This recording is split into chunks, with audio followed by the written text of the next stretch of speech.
there's one game that has become famous for being as monotonous as it is legendary, it's Desert Bus.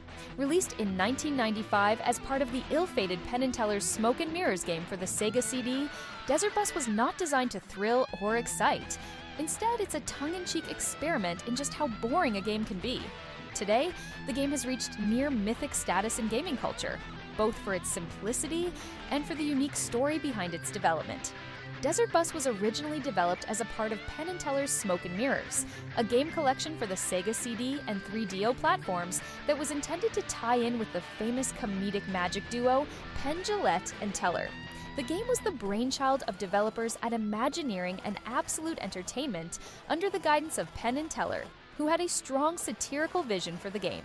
They wanted Smoke and Mirrors to be a collection of pranks and hoaxes, games designed to poke fun at gaming conventions and perhaps even fool players. In Smoke and Mirrors, Penn and Teller aimed to create an unconventional gaming experience, with mini-games like Mofo the Psychic Gorilla, a trick game that guessed the player's thoughts, and Buzz Bombers, an over-the-top arcade shooter. But the most famous of these pranks was Desert Bus, a game designed as a direct response to politicians and critics who argued that video games were inherently harmful, violent, or unrealistic. In particular, the game was made in reaction to claims from figures like Senator Joe Lieberman, who were pushing for games to be as realistic as possible to promote positive behaviors.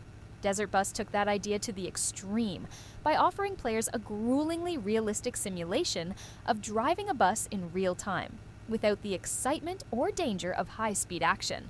Unfortunately, Penn and Teller's Smoke and Mirrors was never officially released due to financial issues with the game's publisher. However, copies of the game and Desert Bus eventually leaked to the public, and it slowly gained a cult following, especially for its unique place in gaming history. The player assumes the role of a bus driver tasked with driving a virtual bus from Tucson, Arizona to Las Vegas, Nevada on a perfectly straight, flat desert road. The journey is meant to simulate an 8-hour drive in real time, with the player earning 1 point for successfully reaching Las Vegas. There are no obstacles, no other vehicles, and no scenery changes. The road stretches on endlessly against a sparse desert backdrop. The bus itself has a slight drift to the right, meaning players can't simply tape down the controller button or leave it unattended. They must constantly correct the bus's course to keep it on the road, ensuring players are fully engaged, or more accurately, forced to pay attention for the entire trip. If the bus veers off the road, it stops, and a tow truck appears to bring the bus back to Tucson in real time, effectively resetting the entire experience.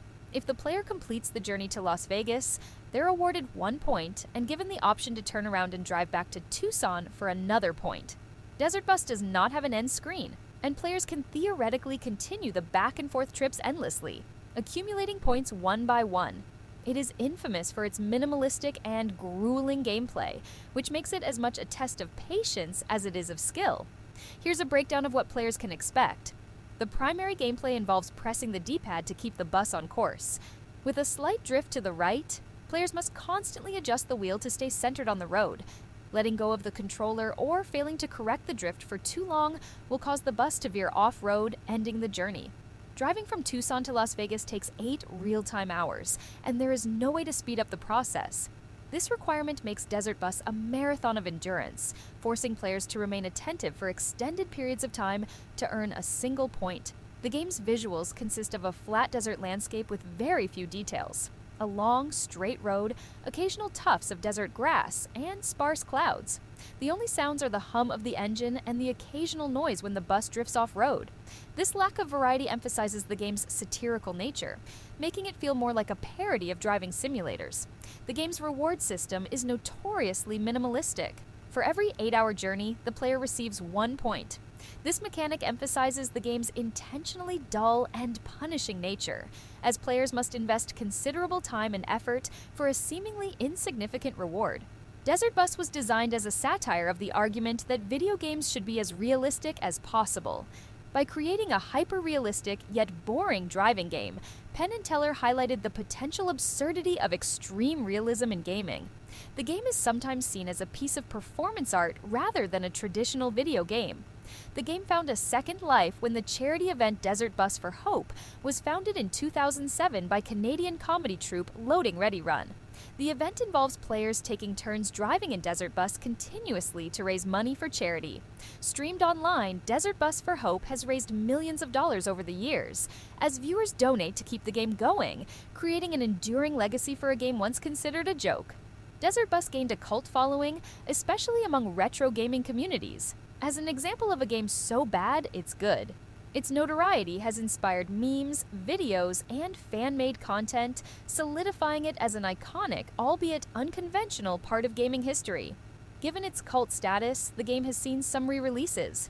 In 2017, an updated virtual reality version was developed by Penn Jillette and game developer Randy Pitchford for VR platforms, letting players experience the monotony in a more immersive way. This release introduced a new generation of gamers to the infamous drive between Tucson and Las Vegas. Penn Jillette has often joked that Desert Bus is not really a game, but rather a prank. The slow-paced, mind-numbing gameplay was intended to make a point while also giving fans of Penn and Teller a tongue-in-cheek experience. This humorous intent sets Desert Bus apart from other bad games, making it a deliberate piece of satire rather than a failed attempt at entertainment. Despite its seemingly mundane concept, the game has had an outsized influence on gaming culture. It's often referenced as a symbol of anti-gaming or as an example of an endurance testing game that defies traditional notions of fun. The game's simplicity and absurd premise have contributed to its place in internet lore, where it stands as a kind of anti-masterpiece, a game that pushes the boundaries of what players are willing to endure. The Desert Bus for Hope Charity Marathon has added another layer to the game's legacy, demonstrating how even the most mundane games can unite communities for a positive cause. The annual event has become a tradition, with thousands of viewers tuning in each year to watch people endure the digital desert for charity, often making it a social event filled with humor, skits, and challenges to keep things entertaining. Desert Bus may not be the most thrilling game, but its legacy is undeniable.